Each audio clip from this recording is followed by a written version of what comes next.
Good evening and welcome to the second part of this 20th anniversary of Compass Box Whisky with John Glaser. Greatly honoured to present it for the second time. Feel like the cat who got all the cream, 2 bites of the cherry, having my cake and eat it, all that. It is really, really great of John to liberate many of these bottles from his private archive. So it's going to take much the same format as last week if you were here. So we've got 7 whiskies, 6 of them from this archive, and then we're ending with a new whiskey bottled to celebrate these 2 decades of delicious whiskey at Compass Box. So this is your little guide if you got the samples, but if you're just watching along, you're more than welcome. So start with the Lost Blend, then the Circus 3-Year-Old Deluxe, No Name, Flaming Heart, Stranger and Stranger, and then Hedonism Felicitas.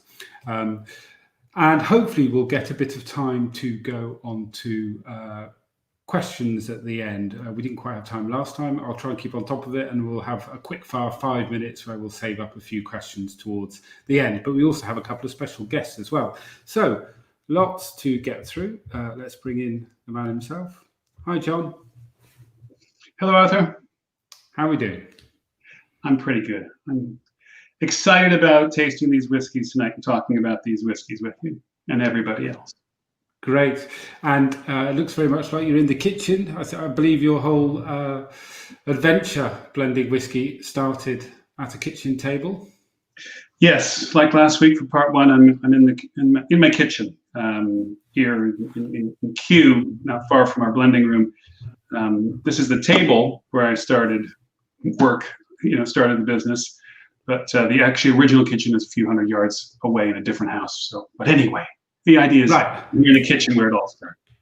Great, fantastic. So much like last week, we will, I guess, wrap up a whiskey by describing it a little bit more towards the end. And I'll kind of just highlight where we're going to start as well with a bottle of whatever we're just about to taste. So I don't think we should hang around and stop people smelling their whiskey and tasting their whiskey as we begin chatting about your glorious history. So okay. The Lost Blend is where we're starting tonight. Lost Blend. Well, so we're doing things in chronological order, just so everybody's aware of that. So you might wonder, why are we going to go from unpeated whiskeys or low peated whiskeys to heavy peated and back? Because we're doing it in chronological order. So I think that's a fun way to do tastings from time to time, especially when you want to tell stories or a story. Lost Blend.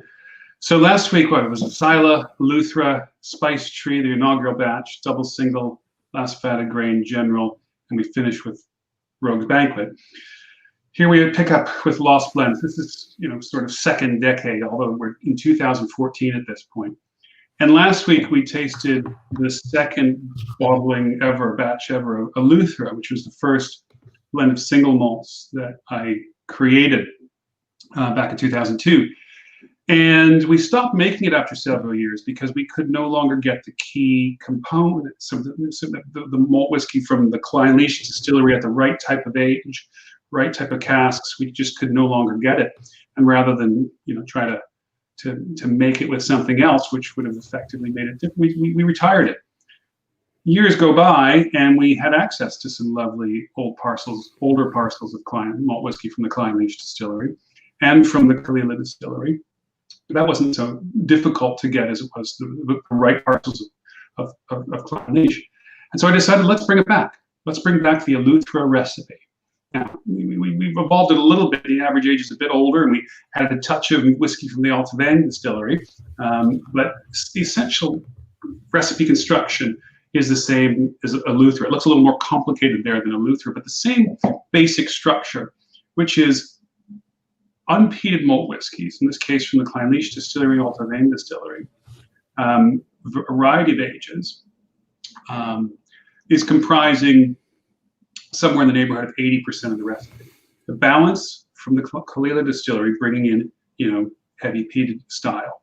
And that was basically the structure of a Luthra. So I wanted to bring it back. Wanted to call it the Lost Blend because a Luthra was in fact lost to us, but also because I've been in love for years with the story, The Lost Blend, a short story by O. Henry, published in the early part of the 20th century, So it kind of it was a mashup of ideas, if you will.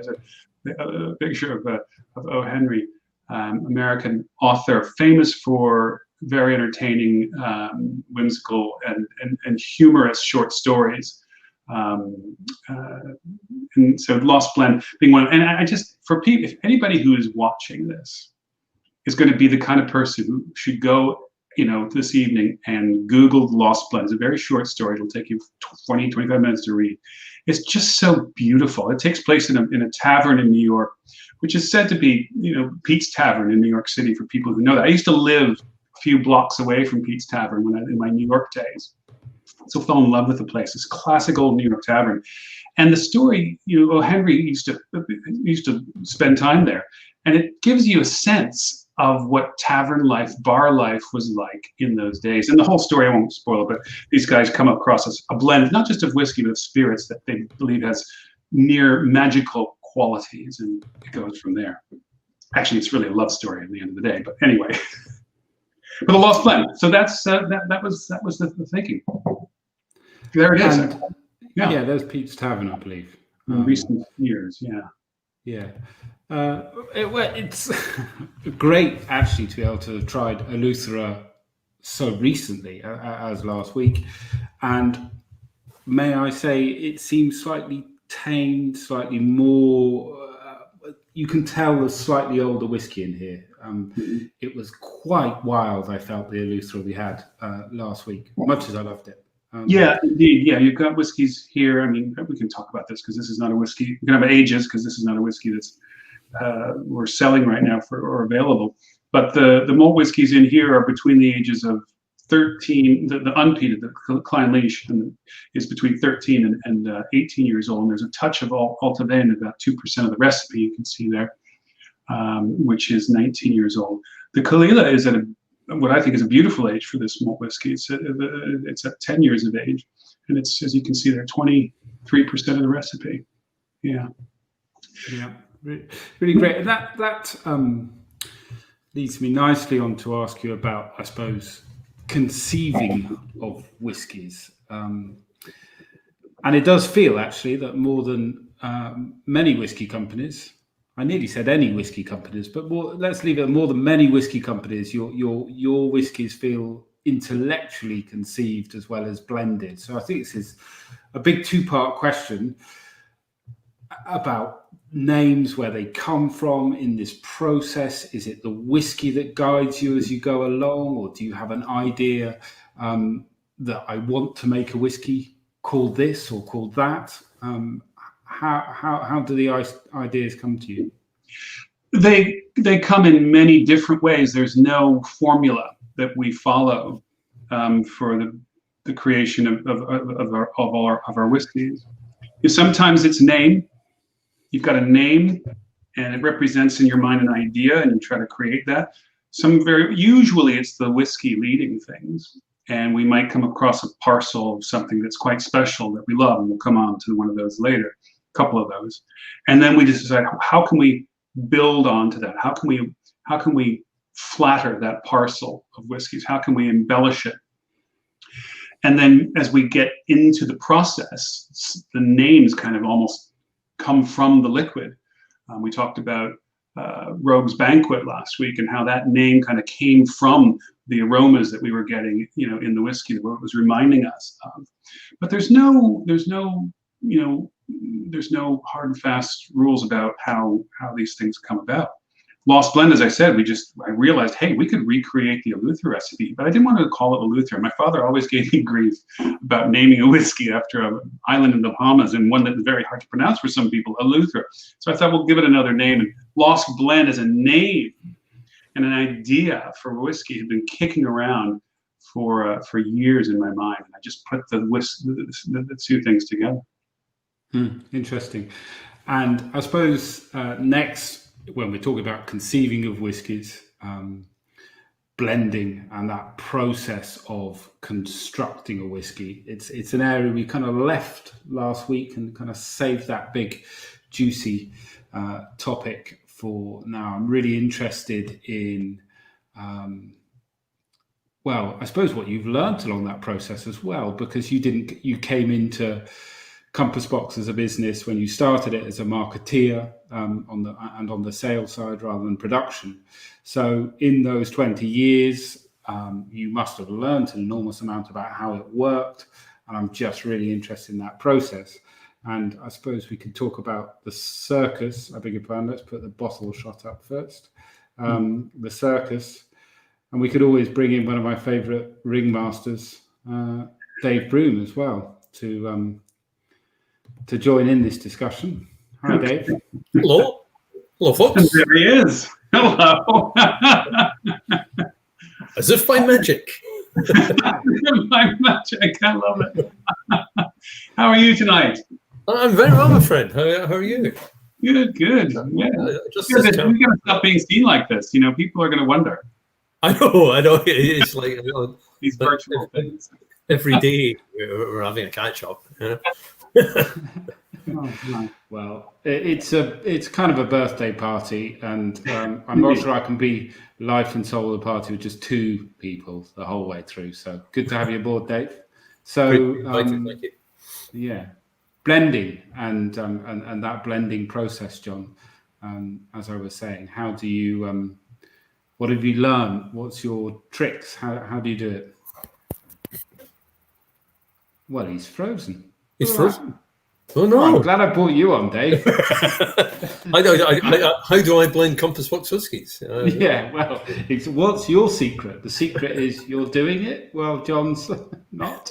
No, John, if you can hear us, I suspect the best thing would be to leave the broadcast and then come back in. That seems to be the best way to do these things.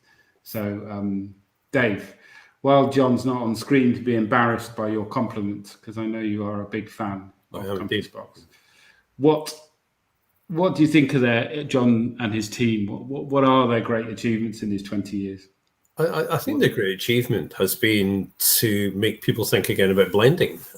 They've gone about making whiskey in a slightly perverse way. And I've had many chats with John about this. It would have been easier for him to start off as an independent bottler because there were the casks and sell single casks. Instead, he kind of took this idea of a 19th century blending house and adapted it to the 20th and 21st century, and making whiskies that just are superbly balanced. And I think he has opened up people's minds to this concept of blending once again. And it's been a long road. It's been a tough road at times, I dare say. But I think people are beginning to get it, or people have got it. So yeah. And I just love this idea of the Compass Box style as well, the house style, which was there from the word go. It was there from hedonism.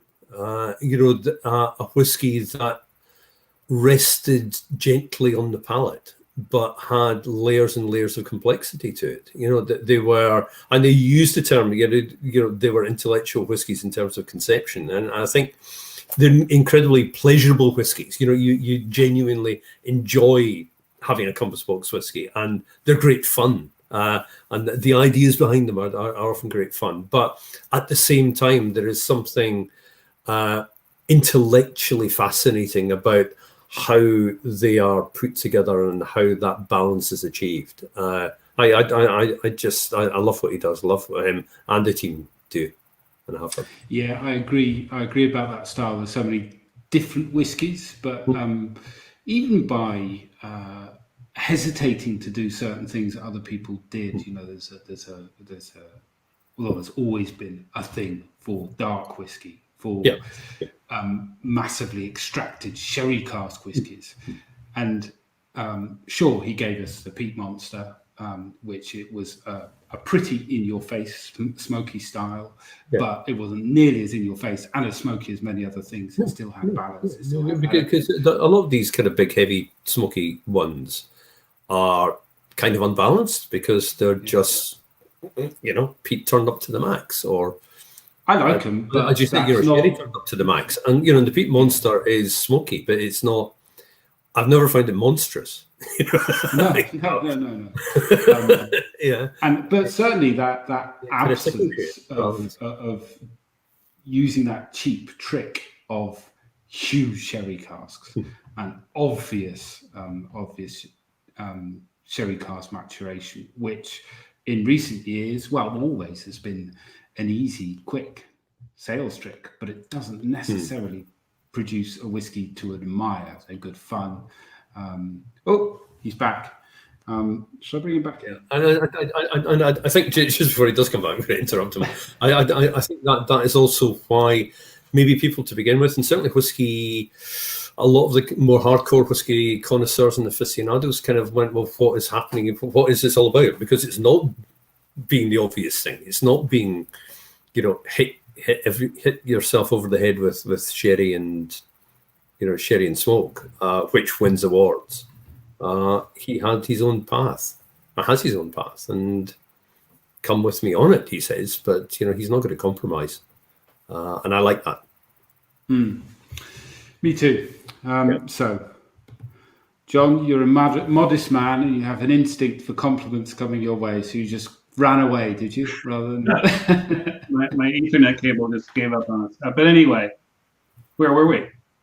You were asking me about what I've learned and so forth, and where I was going when I cut out was, I think I've learned a lot for sure, and we continue to learn, no question about it. I've learned, and that's part of what we do. I think if you're really serious about it, you're always learning. But I came into whiskey blending and whiskey creation, from a career in the wine business before I got into the whiskey business. And yeah, I worked in sales and I worked in marketing, but my original ambition in life was to make wine, to become a winemaker. And I worked in the wine trade for many years and traveled around. And I think, I used to work in retail wine trade where I would taste wine every single day. The sales people suppliers would be coming in, I'd be tasting wine every day, taking diligent notes. And I think that served as really good training, does serve as really good training for someone who gets into whiskey eventually. Because it did teach me about organoleptic assessment. It sort of fine-tuned my nose. It helped me develop vocabulary or the understanding of the need for vocabulary in a vocation like whiskey blending or wine assessment, winemaking.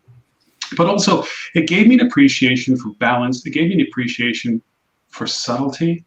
It gave me an appreciation for that special characteristic in a drink, whether it's a wine or a whiskey or a beer or what have you, or a cocktail, that calls you back.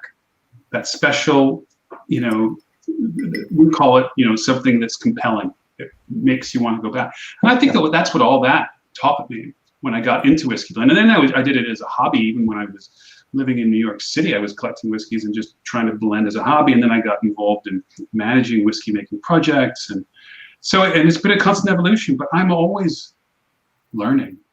I think I'm better these days than 20 years ago at understanding whiskeys that will form a core and that will hold everything together. The need for something like that in a recipe in order to create that compelling character you're looking for. It's not enough to have something that's huge and shouty and in your face and the kind of thing that's like, wow, you're like bowled over. It's like, I've heard people say, wow, I hate this, but I want another one. It's not that. That's not what we're after. We're after balance and subtlety and elegance. There have been a lot of whiskies, I think, in this new era of smaller distillers, people experimenting a little bit. And we've definitely noticed some whiskies that really stand out in terms of what you're describing. It's a whiskey that people really want to try, but they don't want to buy. They want to go to a whiskey festival and they want to have that experience once. But Compass Box whiskies are about whiskies that you return to. And because, as you say, there's something compelling about it. Yeah. Talking about this blending process, I mean, Dave, it's something you and me were starting to muck around with for a bit of fun. And it's tricky and it's surprising. What is that process? Are you? I think you alluded there to some kind of underlying heart, and then that I can only think in terms of cooking. You make a good stock, and that's that base that is good, and then you're adding little bits on top. Are you creeping up on the finished blend? How's it work? Is that for me? Yeah. Yeah. The blender. Yeah, I'm asking the blender. I wouldn't have something together. I thought that's what you were alluding to. You're referring to the.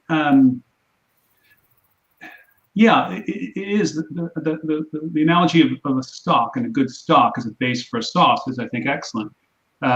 We typically start with a really compelling parcel, or maybe two that work really well together. And then it's about, okay, well, what else?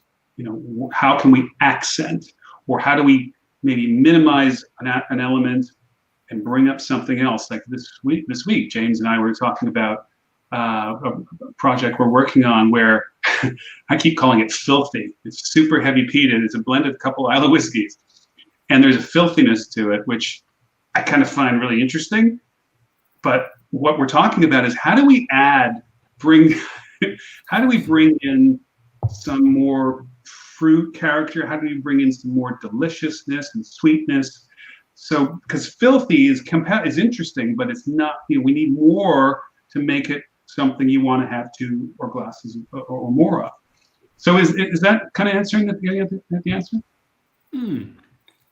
Yeah, I guess so. And I mean, we are tasting the circus now. Everyone should be on the circus. I should just bring that up to let people. So here's a really good example. This circus. Yeah, I wondered if it might be actually. Yeah. So this whiskey, this is a story similar to the General, which we tasted last week.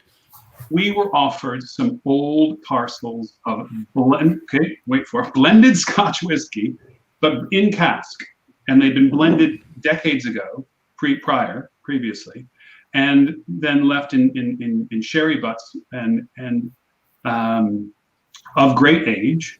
And the company that owned them didn't have a need for them, and they offered them to us. And at the time, this was Greg Glass and myself working together, and we found them just absolutely compelling. But you're always asking your question. Very rarely do you get something that is like, okay, it's done.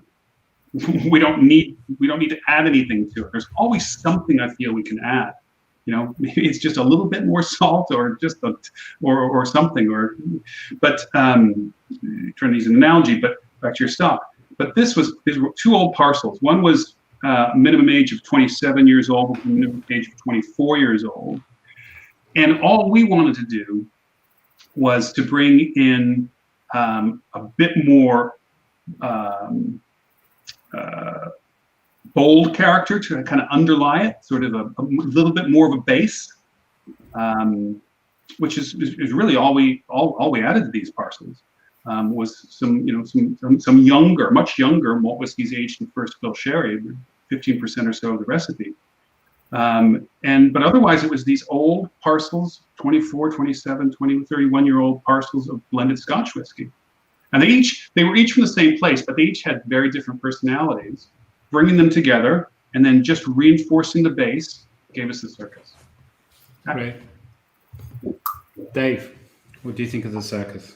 I love it. And I mean, I think coming back to what we were talking about when John kind of disappeared, here you have sherry. Here's a compass box interpretation of what sherry is, and it's not hitting you over the head with dried fruit and massive tannins. It's giving you fruit and weight and length, and I think for me that's one of these kind of forgotten words in whiskey. Length, again, kind of maybe coming from a wine background, it continues. So you have this a richer style, but still fruit led, still soft, still gentle, a little bit more structure, but just fantastic balance. Yes. Great. Interesting thing about this. I'm so glad to see that again. Is this blended Scotch whiskey? These were blended Scotch whiskey parcels, and they would have been blended back in probably the 80s, 90s. Sorry, not the 80s. Probably the 80s. In any case, these would have been probably 60, 70% grain whiskey. Yeah. But you don't really pick that up now, unless you think about it, and actually the weight is not malt whiskey weight, but what I think that the grain whiskeys are doing here is they're just kind of, they're adjusting the weight of the whiskey, but also letting the malt whiskeys show more elegant side of themselves. My feeling, with that distinct sherry character, but nothing overpowering. Even though we reinforce the sherry a little bit, I just in balance is what we're looking for. Great. The circus. Plus, and then there's and when I have to say, I don't have a bottle to hand. I just have my sample bottle here. I've got one up there on my shelf. But the labels, it's got to be one of my favorite Compass Box labels ever. Yeah, it is really cool. We've got this, which I'm guessing is inspiration. Yeah, that was the inspiration for this. And I'm trying to remember, Greg came across this. And I'm trying to remember, I don't recall exactly the circumstances, but we love this idea of, the circus kind of here and gone, because we knew that these blended Scotch whiskey parcels were quite special and not something you can just kind of call up distillery companies or brokers and expect to get. Very much like the General. So the circus, here and gone. I'm just going to grab my bottle. This one's unopened. But Stranger and Stranger, the design agency we worked with for over a decade. I just, the work they did with this, and fun, fortune, fate is what it says at the bottom. That was their input. We didn't put that into the design brief. But I love the idea, and this is what Greg captured his imagination with the Charlie Chaplin film. If you're looking for rainbows, look up to the sky, said Charlie Chaplin around that time. So I think to keep us moving along, that's nearly half an hour in. Let's look at 3-year-old Deluxe, which I'm really excited to try again. And this very much brings in the transparency debate. Last week we spoke about how you were central to a discussion regarding the changes in what we called whiskey that had been mixed together. John, you tell us what happened, and then Dave, I think we know John's perspective on it because through his action, but I'd be interested in Dave's opinion. For the first 15 years of Compass Box, we published the recipes. We still publish the recipes for all our products, all our whiskeys.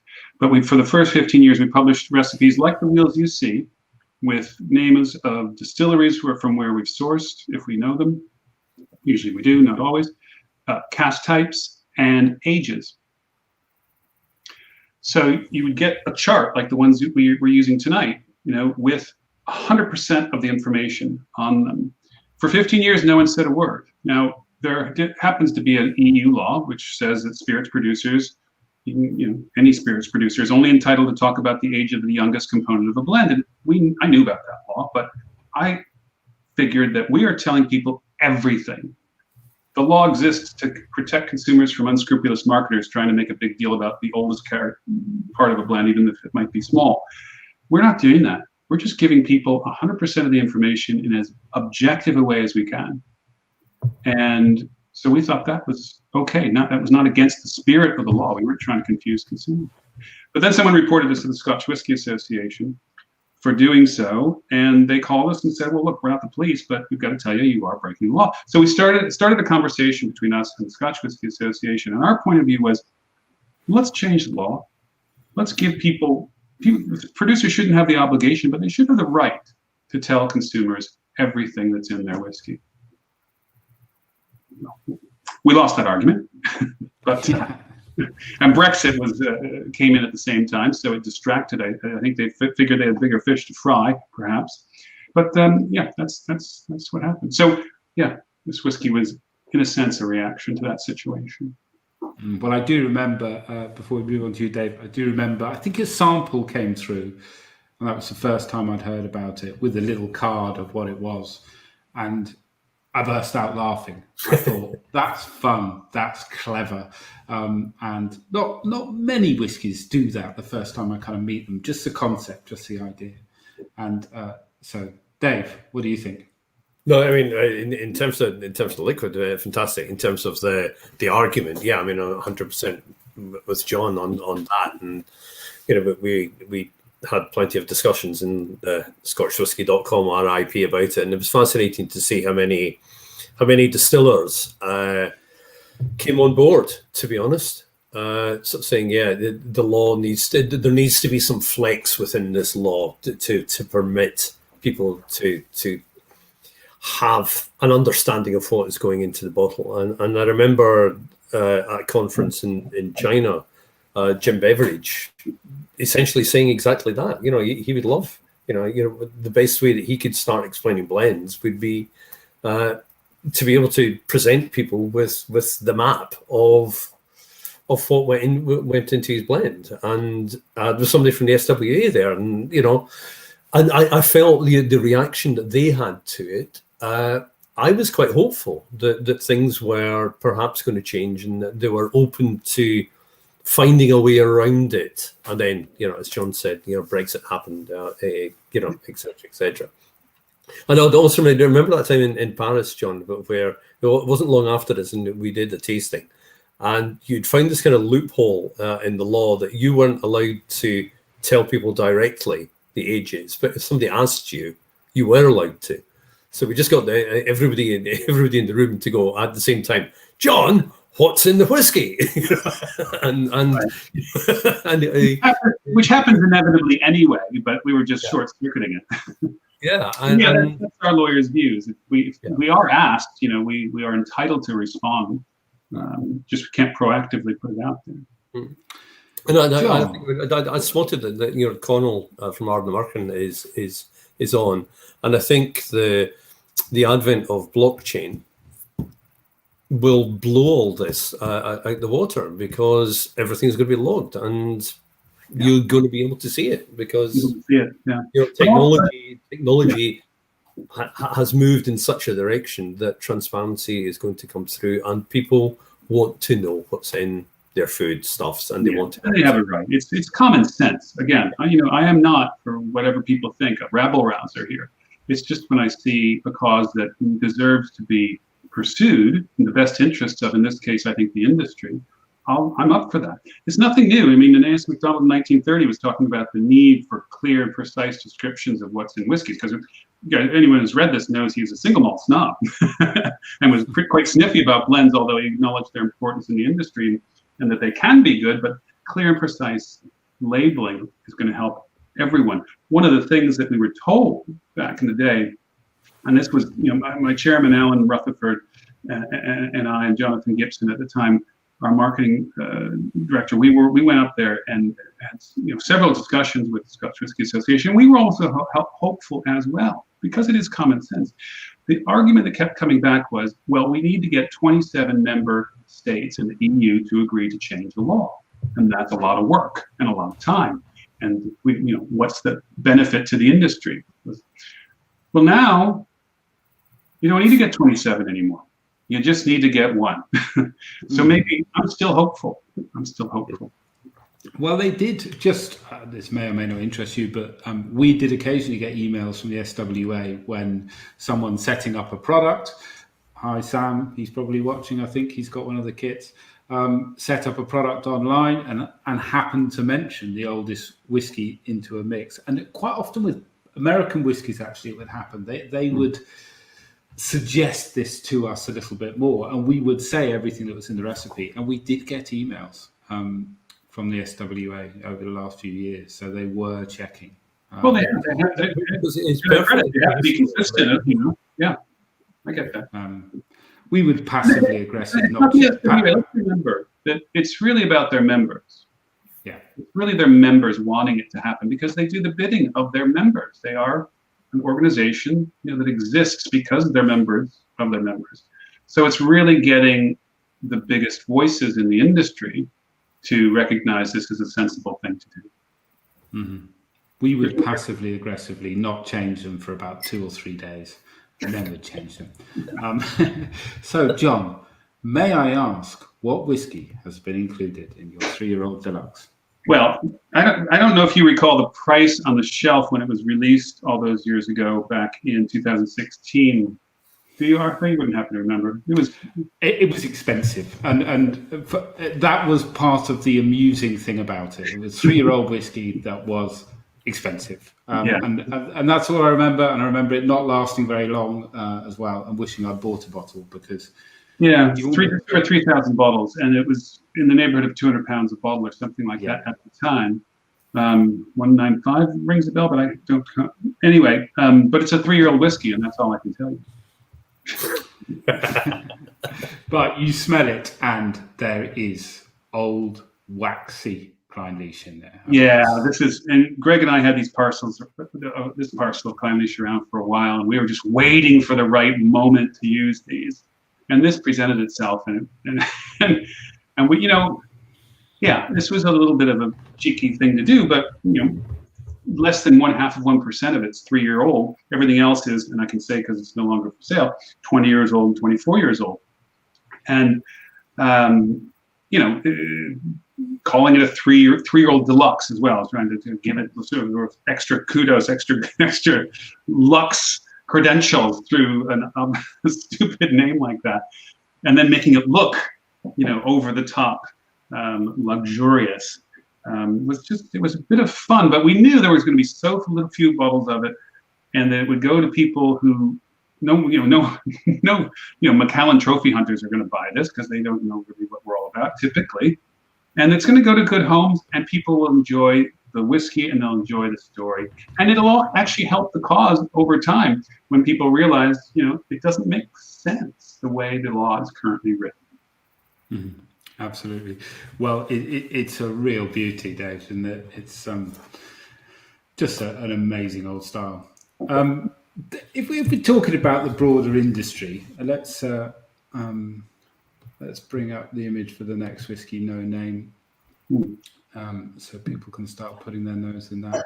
I had possibly a slightly leading question, answer it however you see fit, but more than many of us, you are dependent on the health of the industry and the quality of Scotch whisky spirit that is produced.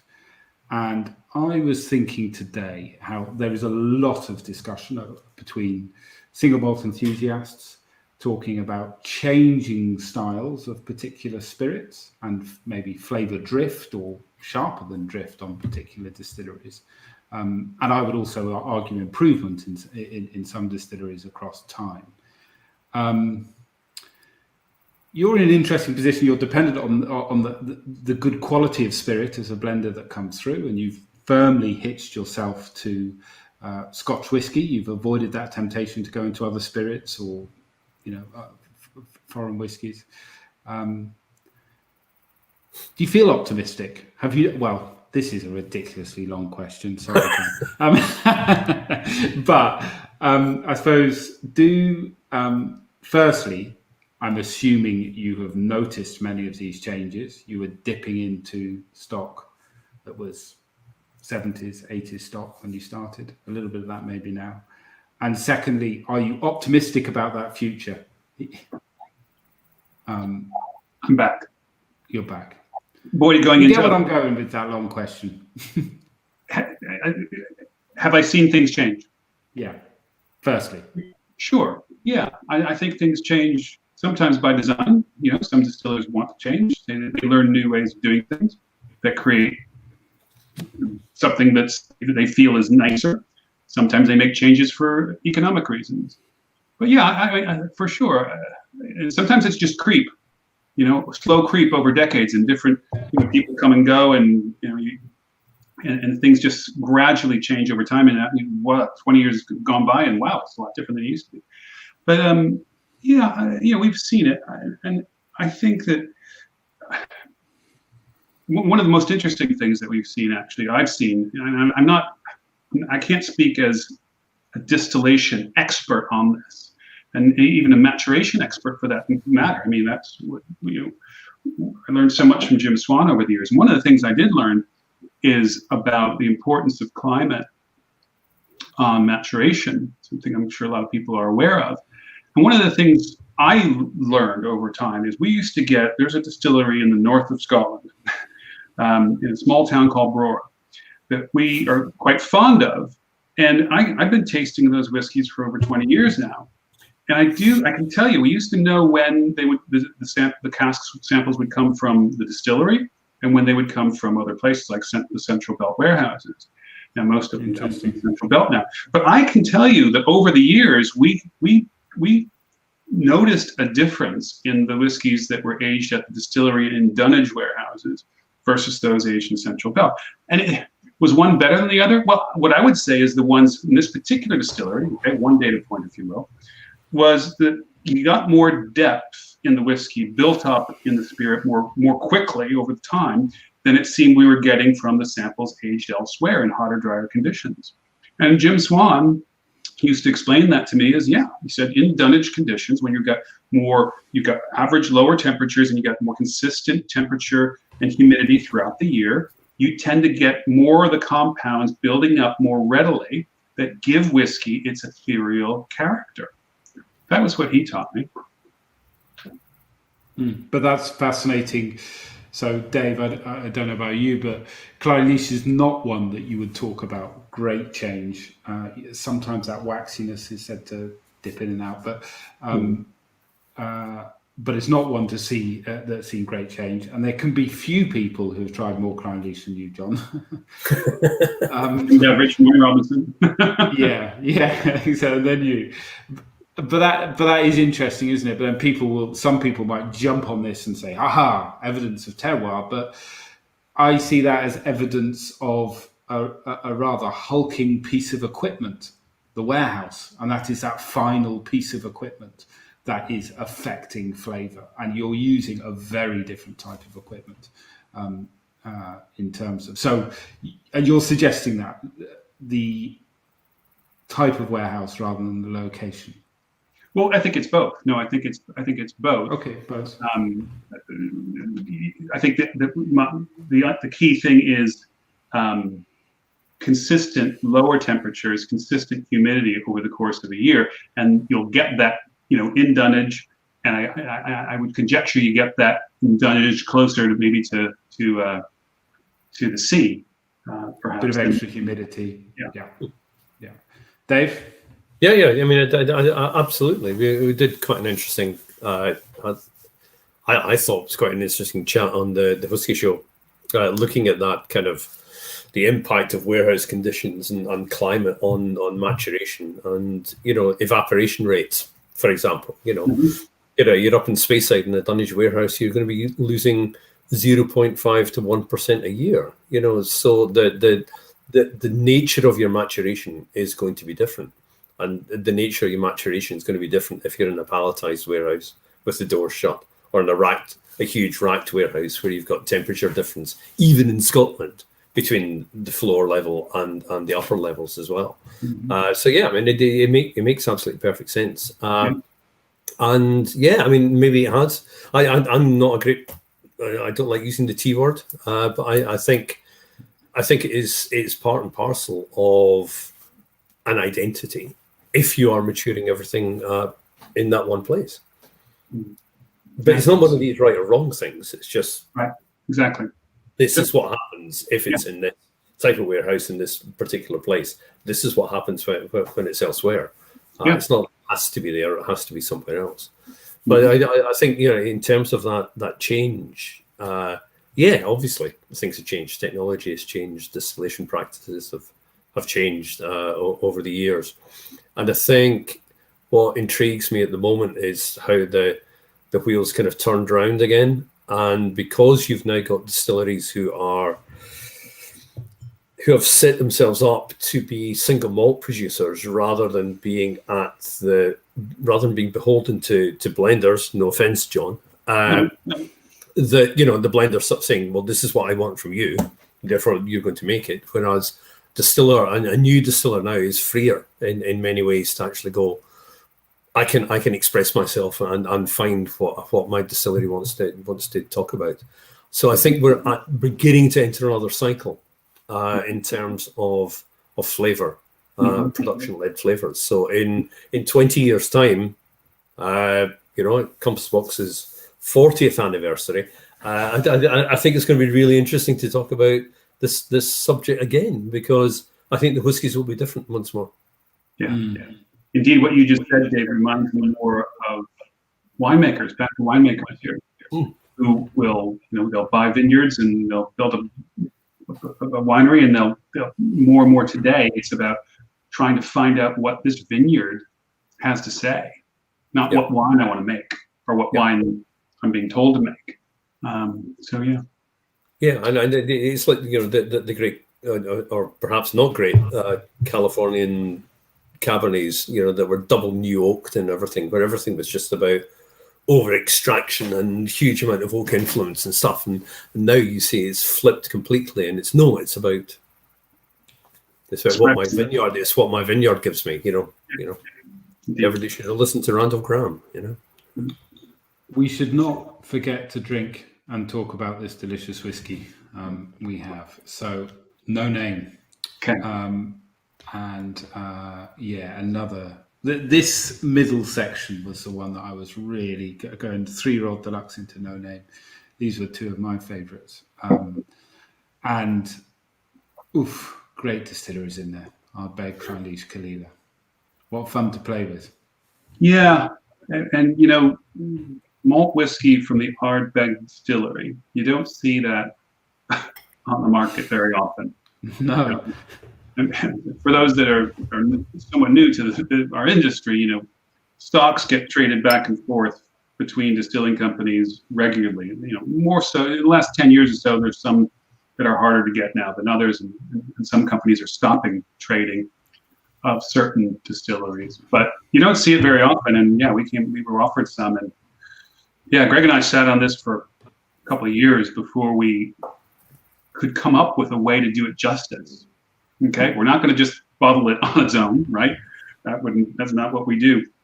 But it took us a while. It took us a long time to come up with a way to do it justice, to use it in a way that really showed it off and really created something that was where its presence was known, but didn't just run roughshod over the other ingredients. And we in the beginning, we were using it in small proportions, using it very carefully. And we weren't getting anything that was working in terms of making something of compelling drinking character. And then we decided at some point, and I can't remember exactly when, we just flipped it. It's like, okay, well, let's just start with it, and then just add little bits to it, rather than using it as a minority component. And that's when we started to hit on things. And you bring in other malt whiskeys like the distilleries you just named, and now you're getting somewhere. And then we added just a touch, a touch of malt whiskeys that we age in our French oak cask that we use for spice tree, just a little underlying sweetness, and it gives a sort of a Compass Box signature to the thing. And that's No Name. That's fascinating that just that little 0.5% made a difference enough for you to include it. We do that with peat moisture, and that's how we've known over the years, even that small amount does lend a subtle underlying sweetness to those heavy peated single malts. Well, I think as we're on No Name, or just finishing up with No Name, which Dave, I love this whiskey. It's farmy, limey, elegant. What else have I written down here? I mean, a kind of mineralic smoke and peat, leafiness, tar. Superb. It does have that touch of filth you were talking about earlier, John. In an acceptable, in a thrillingly acceptable fashion. Yes, in a louche kind of way.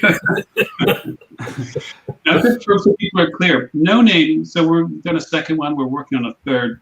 At their core, they're each heavy peated whiskeys, and each one will represent a different distillery at its core. So they won't all have that kind of louche filth you're talking about, or that this kind of character. But just to let people know, that's kind of the idea of No Name, as we do the different representations of different distilleries. Just before we move on, I think fascinates me about this one is that it almost works in reverse to what you would normally expect from something which has got so much heavy peat in it, because you usually get the peat on the finish. It finishes boom, a big belch of smoke, and this finishes sweetly, so it's kind of turned on its head. And that's because of all the other things we added to that core malt whiskey from the Ardbeg distillery. All those other things are helping to reinforce what you've just described. Great. Well, let's bring in, as we finish No Name, let's bring in one of the most oft mispronounced names in the industry. Ryan. It's Ryan LaCroix. Hello. Wow. Very lovely friends. Wow. Hello, Ryan. Hello. I have to apologize, though. I'm, for a couple of reasons, not on the whiskies yet. I'm on some tea, but I'm fittingly, in a different fanboy sense, and very appropriate for right now, rocking Compass Box in a slightly different way. Very nice. Thank you. But a pleasure to join. Yeah. So Ryan, when we asked if you wanted to pop along, you were very enthusiastic. You've been a big fan since early days. What drew you to John and his whiskies and Compass Box? I mean, I think it was the first introduction I had was from Jason Scott at Bramble. And I think he was surprised I hadn't come across the whiskies before, knowing I was a whiskey fan.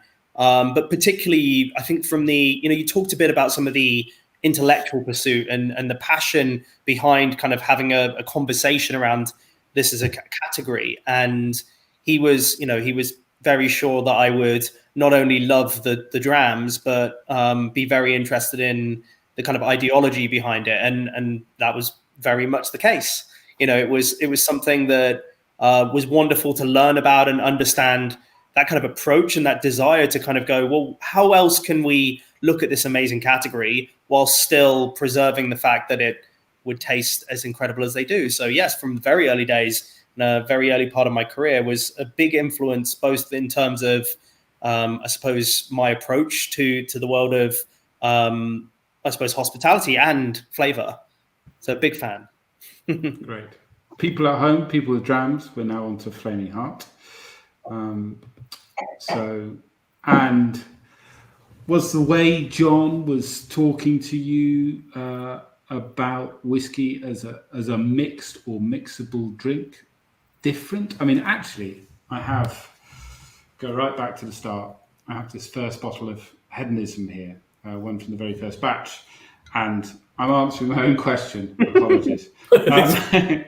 But I did notice it says on here, it also makes a killer Rob Roy cocktail served up with the slightest amount of red vermouth and a few dashes of aromatic bitters to accent the whiskey's flavour. And it also says you like to drink it with spring water and a little ice, John. So I know as a retailer it was different, and people were saying, drink it however you want. But that's specific, intelligent advice on a label, which is different. But I mean, in the bar scene, was it the same? And Compass Box has been associated with cocktails also. It was amazing. I mean, you saw some of the work that Nick Strangeway was doing early days with the whiskies. And I think we'll talk about a very famous cocktail that certain Sammy Ross was working on at some point as well. But I think it was so refreshing to see a whiskey producer embrace the idea of bringing people together through different ways of experiencing the product. You saw it being encouraged to, be flexible, think about it in different ways, try and highlight different parts of the character depending on who you're with and in different settings. So it was amazing to see that. It wasn't common at the time. I think, everybody around the table here was obviously a proponent of the idea, but it wasn't something that was properly being discussed, especially whiskies of that prestige or of that kind of depth of character. We were told that they should be, kept in a certain glass, drank at a certain occasion, and never touched with anything else apart from maybe a drop of water. And so it was very refreshing and incredibly kind of encouraging to see that stated so boldly. And then as a young bartender, having conversations with John and the team, and feeling that genuinely again reinforced was amazing. And it was a big, I think some of my kind of first points running bars for other people, there was a reason why Compass Box featured so heavily in them. Not only did the whiskeys mix incredibly well, but it was that support, and through the education, through the communications around the product, it helped us use them better as well. Yeah, I think that there's definitely a feeding off of one another, because in the early days, trying to tell people they have permission to make a Rob Roy with a 40-pound bottle of grain whiskey was, so it didn't not everybody understood that. Yeah, but as I can look back now over 20 years, right? It was people like yourself, Ryan, and your businesses and like-minded souls that kept me going and kept our business excited about things. And we finally, after 11 years, had the confidence. Well, that's when we came out with Great King Street Artist Blend and Glasgow Blend, and let's try to give the bar world, something that they can use that's not a 40-pound bottle of grain whiskey. So it's definitely, we feed off of one another for sure. Mm. And Ryan, I think you were alluding to the penicillin there. Yeah, I mean, a cocktail that has traveled the world and put Scotch in a camp that there wasn't very much as a to be honest, that many cocktails to Scotch to hang on to. It's good to see the highball coming back into vogue now. But yeah, Sammy's efforts with Compass Box really created a drink that was universal, could be replicated, and could travel around the world and show you both the depth of Scotch and what it could bring to the cocktail table, that wasn't just kind of putting it in similar styles of serve that other spirits were found in, particularly American whiskey. It was specifically about Scotch. It wasn't about a generic aged spirit. So I think that was half the reason why it was such an enduring success. I mean, I like to mock him a little and say it's a hot toddy served cold, but it's more sophisticated than that. Yeah, sorry. I imagine there's a lot of people sitting at home who only put water in their whiskey. Can you tell us what a penicillin is? Sure. I mean, it's a whiskey sour, so it's using Scotch whiskey at its heart, bringing a bit of brightness to it using lemon juice, sweetened with a combination of a honey and a ginger syrup. So you've got a bit of a golden sweetness and a bit of that spice. And then as the kind of final flourish was a float of some kind of more heavily peated whiskey to bring a little snap of, well, I suppose that medicinal edge that alludes to the name, but also gives a different journey of that smoke as you drink through the cocktail. It's served on the rocks as like a whiskey sour. Yeah. And, I just want to chime in here because Arthur, as you say, not everybody in the audience necessarily drinks whiskey cocktails. That's cool. That's all right. But it just means that there's a whole world of discovery out there for you in the future, I think. In this kitchen, my favorite evenings are those that start off with a whiskey cocktail, or start off with a whiskey and soda, typically whiskey highball, and then move into wine, and then finish up with whiskey. Or I did this. I was looking back at old websites from 1 million years ago when I used to publish food recipes, and I made this last Friday. You basically make steak au poivre with whiskey instead of brandy, and a really heavily sherried or sherry-driven whiskey anyway. Is gorgeous with it. And you just take a wine glass, you make your steak au poivre, right? You use the whiskey instead of the brandy, and I'll send you the recipe. And then you take the whiskey and you put it into the wine glass. I like to add a touch of water, bring down the alcohol a little bit, just to kind of soften the palate. And boom, there's whiskey dinner. Right? That's a cocktail. But to me, I've never seen a reason not to use even great whiskeys in different ways. Now, am I going to take the 3-year-old deluxe and turn that into use that for the smoky float of a penicillin? Probably not. But or is it the base of it? Probably. But I'd be really interested to try. I probably won't. But I just don't see the reason to delineate. Certainly with the first lockdown, we noticed a lot of people, a real difference actually in the products that people were buying, and suddenly strange cocktail ingredients were just flying off the shelf, things we didn't even know we'd put online. And it was so clearly people who had now experienced delicious cocktails in bars like yourself, Ryan, and were giving it a go. I think at one point we sold out of, was it grenadine or something? No, it was an odd French liqueur because Little Mix, the band Little Mix, had used it in some post making some kind of cocktail. We want people to get back out into bars and drinking cocktails there. But I do notice, I feel there's been a change in the culture that's almost like people are realizing, well, I cook and I enjoy that.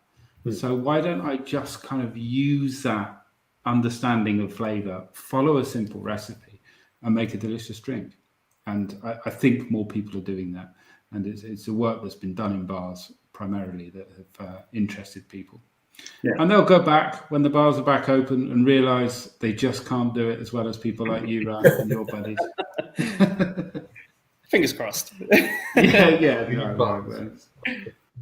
Sincere best wishes. So, Flaming Heart, one of my, I think probably my favourite name of a whiskey within the Compass Box portfolio for sure. Just a beautiful name, and lots going on in the whiskey too. Yeah, this was what we're tasting here is the 6th edition we've made over the years, and actually we for the samples in the sample pack we filled them from magnums, and I just happen to have one here, but you can't see me. I'm going to put it over to that. I'll show you this when I come back to the screen. But sorry, there you go. I was taking a drink. I'm sorry. Big bottle. You know, being somebody who still loves the wine business, you know, big bottles to me, that's a party. You know, that's social. You know, buying a big bottle, pulling out the big bottle makes people smile. So we did magnums. We've done it a couple times over the years. So we filled these sample bottles from magnums. Can you tell a difference between what we put in the magnums and the standard bottles? We're not so sure. James and I were not. It was not conclusive. But anyway, that's what we've got here. But 6th edition, and the whole idea has always been combining malt whiskeys that have been a significant portion of malt whiskeys finished in French oak. Okay, we use different toast levels of French oak with heavy peated malt whiskeys. It's the sweetness of that, what you get in terms of malt whiskeys finished in French oak and smoke, sweet and smoke, Flaming Heart. Inspired by. That was where we had a name. I had this name. I keep lists of names, name ideas. I've got a file called Name Ideas, and you know, and I had this one on the list for years, Flaming Heart, and M. Ward song, American musician M. Ward wrote a song called Flaming Heart, perhaps inspired by a line in Led Zeppelin song. We don't know, but in any case, Flaming Heart. I just thought that's a great. I remember literally. I remember staying up one night. Listening on my headphones to M. Ward singing Flaming Heart and writing it down. Middle of the night, I was in the dark, you know, he was asleep. I was trying to keep it quiet. And I wrote down Flaming Heart. That's a great name for a whiskey. And it took years before we came up with this idea that kind of fit the name. That's M. Ward, and that's the album cover from End of Amnesia that was early 2000s. Anyway, there you go. There you go. That's how these things come together. Sometimes it's the name that match the liquid. Sometimes it's the liquid that informs the name. And then we work with our friends at Stranger and Stranger to pull it all together from a visual perspective. And the whole thing wrapped up is kind of like this little poetic little biosphere. Great. And you mentioned Stranger and Stranger, which is our next whiskey. And which is bizarrely, slightly bizarrely now, you look back at it, a name that many whiskey fans know. They know the name of a design agency who does a number of labels for the Scotch whiskey industry. And you were kind of the first, I think, or you certainly opened that door into the industry, or they first made their name with the Compass Box series. And I would hope they get you a very big Christmas card, John. They're very good. No, I mean, they were doing mostly wine work when I first met Kevin and Guy and their team and they were they had this cool little tiny little office on Carnaby Street. I remember, and we were introduced by a mutual acquaintance, and yeah, and I loved the work they were doing in wine. Okay, and then the theme running through the evening, I keep referring to wine. But I went to see Kevin one day, and he's like, "Okay, we're going to do this." And I gave them the spice tree work when we first we were redesigning Spice Tree, and I wanted. But before that happened, this was now 2008, 9, and the financial crisis hit, and everybody thought things were bad then, right? And instead, I stopped their work and I said, I brought them another brief a couple weeks later. I said, I want to do a whiskey called Optimism. This is the time for a whiskey. The world needs a whiskey called Optimism. And that was the first design they did for us. Guy, Pratt did this beautifully elegant little design of a whiskey label with a mark in the middle. It's like half full. And yeah, that's how we got going. And yeah, we've been working with them ever since. Great partnership. Brings to mind, I'm pretty certain that in the height of the Great Depression, Moet de Chandon came up with the concept of a prestige cuvee of Dom Perignon, which is just a type of thinking that would never come from my brain. I just couldn't possibly think this is what we need at the height of distress. Is a champagne that costs 4 times as much as the really expensive product champagne. But that's why I'm not a marketing genius. But so if we're looking at the visual style of Stranger and Stranger, and with your input, I'm sure, as well. Dave, Ryan, who wants to go first? This is a big part of an inclusivity thing that I see very strongly with Compass Box. Would you agree with that? It gives permission for other people to find whiskey interesting in a different way. Yeah, I'll defer to Ryan on that one. Simply because I think a lot of it is looking at it behind the bar, looking at it on shelf, and kind of going, "Ooh, that's exciting." I mean, and Ryan, given your background, I think you're probably better placed than I. I think it was. I mean, it'll be nice to hear kind of John's input on this, but I think it was also in the the idea of going to a different design agency and asking them to work outside of, I suppose, what they've been used to. But I think it was also in the motto that kind of adorns it, like, share these products, bring people together through it. It was really, I suppose, having caught up with John in kind of different settings, you see the love of using it as a tool of bringing people together. And I think it's, reflected in the fact that it's a different approach to the imagery around it. They're beautiful, but they also nod to the traditions without kind of heavily relying on the cues of it. And I think there's something really wonderful about the idea of, I suppose, the way they represent that. It's this idea of sharing and community, and I think like a slightly different approach to, as you say, make it feel quite inclusive. So I think the design aspect's been kind of reflected by the I suppose the thinking behind the creation of the products in the first place, and it feels really nice to see that manifest in the different limited editions or the different brands that are kind of part of the regular range. And they feel different, but they also feel like something that you want to share with people. They're beautiful objects. You're proud to put it on the table or get it in front of your guest in the bar. And as Dave talked about, they stick out in a different way.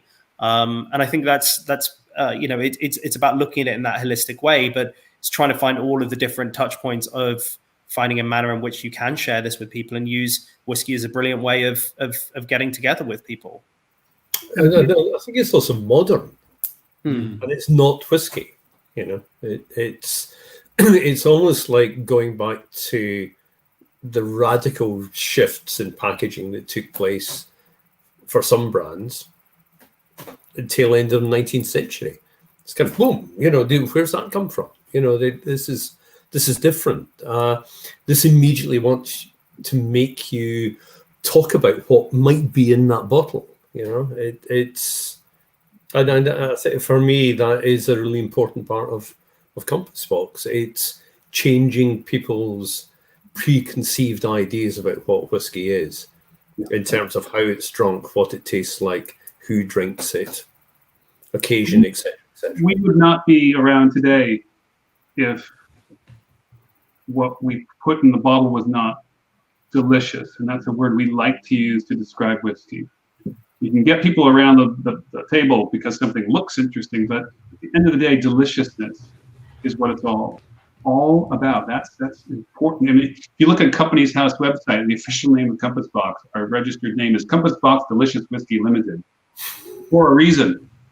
And this is a good example. I mean, Stranger and Stranger, this whiskey, and then one of the reasons that Kevin and Guy and the guys liked it so much was it's actually technically not Scotch whiskey, because 1% of the recipe, we added a little tiny bit of 1-year-old grain whiskey spirit that we were using to season brand new American oak casks, heavily toasted, charred American oak casks. This was early in the days when we started doing that, having these custom casks set over. And we had this incredibly dark, incredibly rich 1-year-old grain whiskey. We took it out, and then we filled it with malt whiskey and other things, and grain whiskeys for the long haul with those casks. But one of the things we did with it is we used to use it almost like as a little sugar seasoning to this recipe. So it's built around malt whiskeys from the Glenlottie distillery, which we hadn't used up until then in any large extent.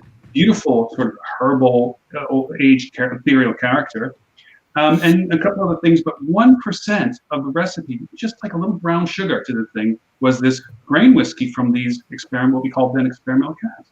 Technically not Scotch, because it's not 3 years old, it's not whiskey, but we liked it.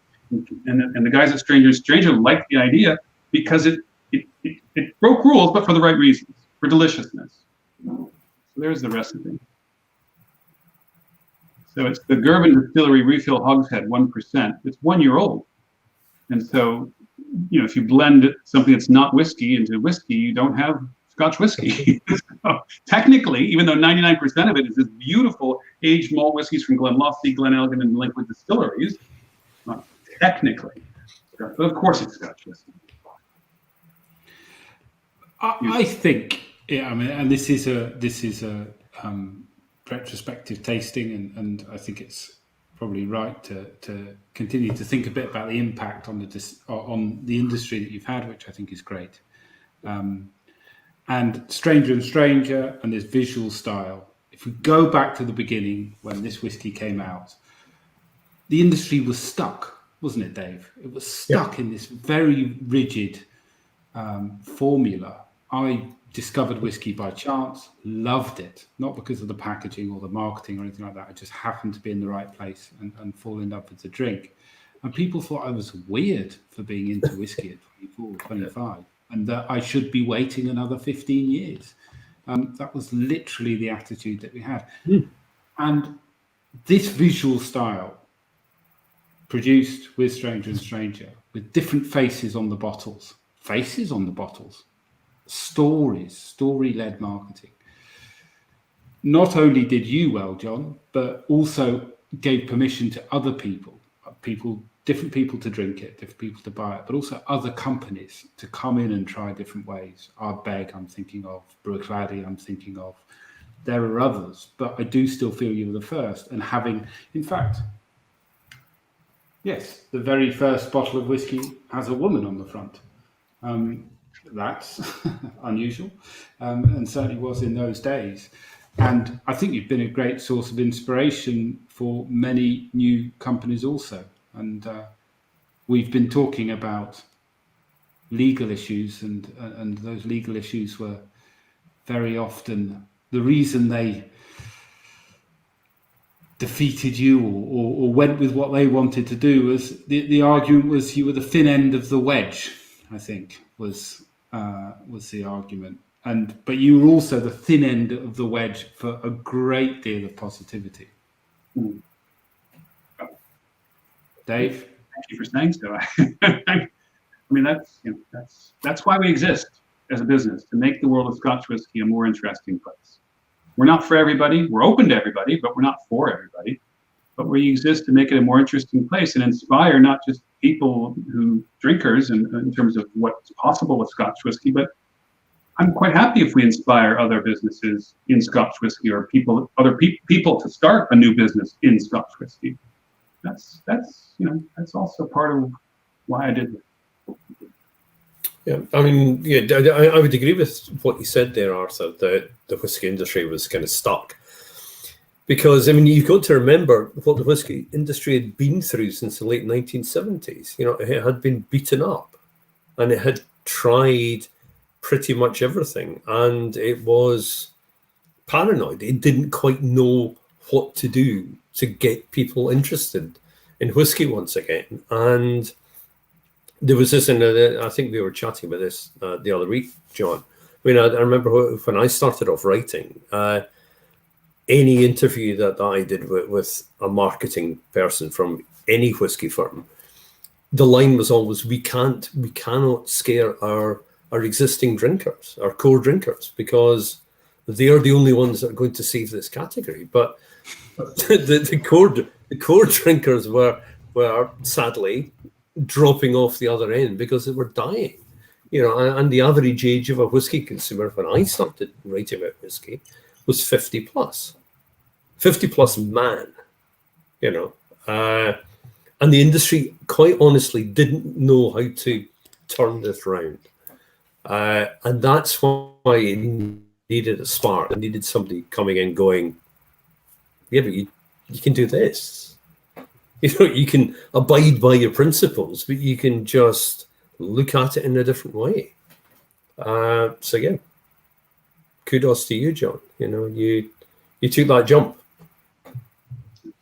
And Ryan, as an experimenter, I believe you are someone who has also changed the bar industry. Was John a source of inspiration for you there? Hugely. You know, as actually, I think as Dave talked about, I think proving it, you know, making that leap and seeing that it could succeed and it can, you know, innovation can be a step that isn't going to like pull down everything around you. It's actually something that helps, you know, I use this line a lot, but you know, the rising tide helping all ships. And I think it was, you know, seeing a company, you know, set out in this way and have a very clear path and stand by what it believed in, and yet continue to bring people in and, you know, crucially create things that were memorable, were delicious, were fantastic. You know, it was that encouragement to see, you know, that you know, it proved the fact that innovation was, you know, both feasible in Scotch and also something that would you know, open up the category for more people. So it was a wonderful thing to see, and you know, a big inspiration, both direct in terms of asking John about some of these things, and you know, ways in which you could I suppose look at things slightly differently, but also just to prove that there was scope and there was a real opportunity to set out on a different path. I also think it would have been very difficult for an existing brand to be able to do it, to be able to turn that to another metaphor, turn that super tanker around. You know, so if Walker or Dewars or Grant had come in and kind of going, right, this is how we're going to do it, it would have been too radical a shift. So I can understand that their worries at that point. It needed somebody new to come in going, this is what you can do, guys, and actually clear the way and allow innovation to kind of flood through. Well, that's interesting actually, because the two names that I came up with that followed, I would say, in your wake, to carry on the ship analogy, was Brewer-Clady and Ardbeg, and they had a problem. They had gappy stock, and they were also kind of, in a sense, taking over as well. So they were in a different position to someone who'd been going on a long way. So, Ryan, Dave, I know you guys had busy evenings after this. We really appreciate your time. We're moving on to last whiskey, and I was going to I've got to try and sell a whiskey. I don't want you to laugh at me when I make those attempts. No, keep me on. Dave, you've got busy antiquarian things to do, haven't you? I do. Mango waffles. That's all I can say. And Ryan, I believe you still cook your tea. So it's firstly for me, thank you for joining. So grateful and tickled that you joined. So thanks you so much. Hey, very much appreciated. Happy anniversary. Absolutely. I will toast you next week with the real stuff. You're on. So we are in the final straight with Hedonism Felicitas, which is, let me just see, that is that bottle? Yeah. Yes. Indeed. It's a new whiskey to me. In a sense, we're finishing up where we started last week or where the business started, I should say, with grain whiskey. We talked about hedonism starting the business earlier on, but the first whiskey. I do like to open and close whiskey tastings with grain whiskey. But we talked about the first hedonism bottling from 20 years ago, and this is 20th anniversary version. And we've done limited editions of hedonism to celebrate milestones over the years, and they tend to be, an older age profile, the kinds of grain whiskey stocks that are increasingly harder and harder to find. And what you're getting here is that classic hedonism style, which is driven by, vanilla and caramel and sometimes hints of coconut. And it's just got, because of the age profile, because of the casks that we've chosen here, you're just getting a lot more depth and richness. So it's quite a special whiskey. I think appropriate to celebrate 20 years. And I love the name, Felicitas. Oh my goodness.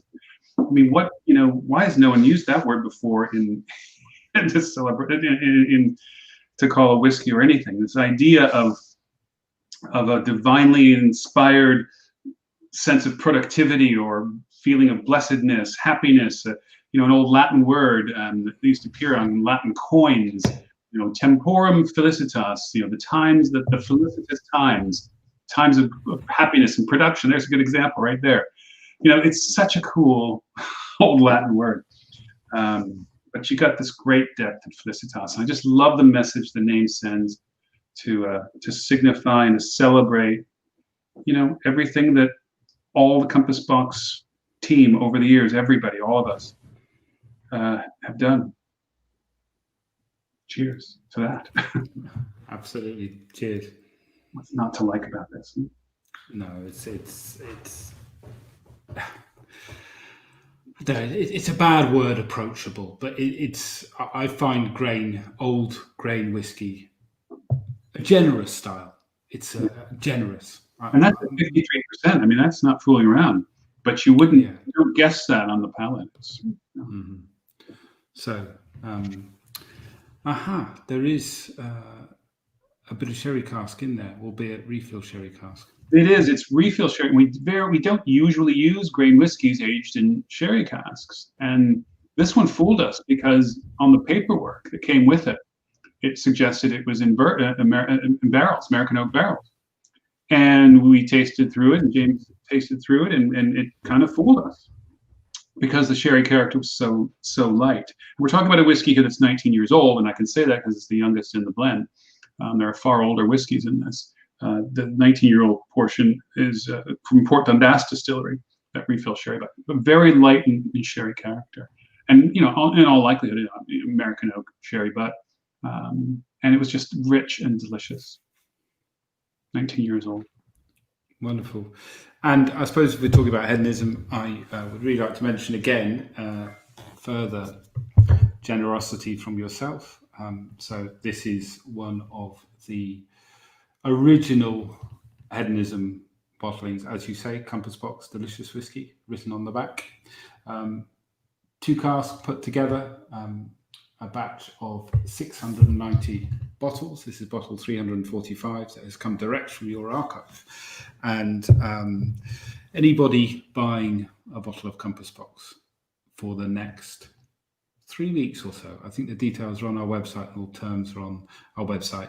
If you buy a full-size bottle of Compass Box, then you automatically get entered into a draw to win this bottle, which I think, in light of our discussions, I think of as a historic bottle of whiskey, because all you have achieved, this is what it started with, and I'm in little doubt that you have changed our wonderful industry for the better. I loved it before. I love it a little more now. So thanks, John. I did say we would take a few comments and questions. It's mostly comments, actually, and people having a great time. So here's a nice comment from Thomas Cusack. Tomorrow at noon, my second daughter is being born via scheduled C-section. Thus, she will have the same birthday as Compass Box. My wife won't let me name her hedonism, but I'll drink some. Good man, Thomas. I like that. Fantastic. Congratulations, Thomas. Yeah. Briefer, but no less heartfelt. A couple of emojis there from Mispa. Here's a comment. I guess this is going back to earlier, talking about early landed and the difference between flavors that you can get in early landed port and cognac. So I guess we're going back to talking about the Klein Leash warehouses, but thank you, Adrian. And absolutely true, and that they are marked. I used to love those Hein opportunities to try Hein early landed and Hein Asian in Jarnac. Very true. There we go. Back to what Ryan was talking about, milk and honey and Attaboy. Yeah, just some nice words, hoping the bar and all bars weather this pandemic. And the Geraghties. So Sarah and Brian are fathers to Lucy. I know them because they live in Edinburgh, and I know them because they are great Compass Box fans. Yeah, they are often seen in our shop picking up bottles and have followed your story along the way. And Lucy, daughter to Brian and Sarah, wrote her dissertation on Compass Box, and I believe is working in the industry as well, or looking for a career in the industry, and good luck with that. I'm sure she'll succeed. In fact, there's her mum, Sarah Geraghty, who, of course, yes, was at that great tasting we had on the 10th anniversary at the Scottish Cafe. Hi, Sarah. Yes, Sarah. Thomas Cusack should probably be getting an early night, I think. But he says cheers and thank you, which I echo. John, cheers and thank you. It's been another one. Yeah, it's been another wonderful evening, and we are very grateful at Royal Mile Whiskies for you allowing us to host this tasting, but also for the supply. We're a retailer, and we like to sell delicious things, and you've provided them unwaveringly over these 20 years. So we're very grateful. Good. Well, thank you very much. It's a real pleasure and a great joy to do this after 20 years. We did it at the 10th anniversary. Here we are at the 20th. Thank you, thank Keir, and all the team at Royal Mile Whiskies. Really grateful. Great. Cheers, John. See you next time. So just final comments, and that is basically the next couple of tastings. So I think I mentioned these last week as well. Père Maguire single cask Calvados tasting, although rather like the Glenallachie tasting we did, you're going to have the opportunity to buy a pack, which are now on sale. And this is VSOP Calvados that has been aged in ex-Scotch whiskey casks from 3 different distilleries and 3 different styles. Really interesting. I've tried them already. So if you buy a pack, you get a chance to try them along with the cellar master and myself, and then vote on which one Royal Mile Whiskies should bottle for Christmas. The Berry Brothers Rub tasting is myself, Johnny McMillan, and Ronnie Cox, the old rogue, and tasting 5 really good single cask whiskies, including 2 exclusives, a Ben Nevis, an awesome Ben Nevis, and a mystery whiskey. So we're running that mystery whiskey competition. You try the sample of whiskey, guess what it is, and then we will actually be bottling the whiskey with the revealed name on it. And there's a really great prize where you win all the whiskey. So please do join us. We're very grateful for your attendance tonight and hope to see you next time.